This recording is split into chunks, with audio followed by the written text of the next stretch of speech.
Good morning. चलतु आज बनवा डिटॉक्स वाटर। डिटॉक्स वाटर यही सब सामग्री दरकार। काकुड़ी, बीटरूट माने बीट आउ अँला, ये कंचा हलदी, लेंबू, पुदीना पत्र, गाजर। आपड़ चाहिए भी आ भितर अन्य सब जिन भी पकई पारे। आउ ये किसी वाटर नवा बोतल में फास्ट काकुड़ी पकेबा। काकुड़ी पकई सारापर बीटरूट किसी अँला।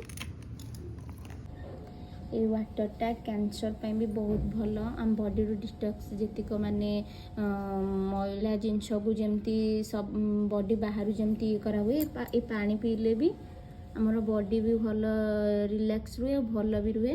ये पानी की बन की सकाल पिंतु ये खरा दिन भी भल काम करे। आप रेगुलाली पी पारे। जी रेगुलार भी न बन पार सप्ताह पीबे देखिए तार रंगर पानी रंग परिवर्तन हो जाए।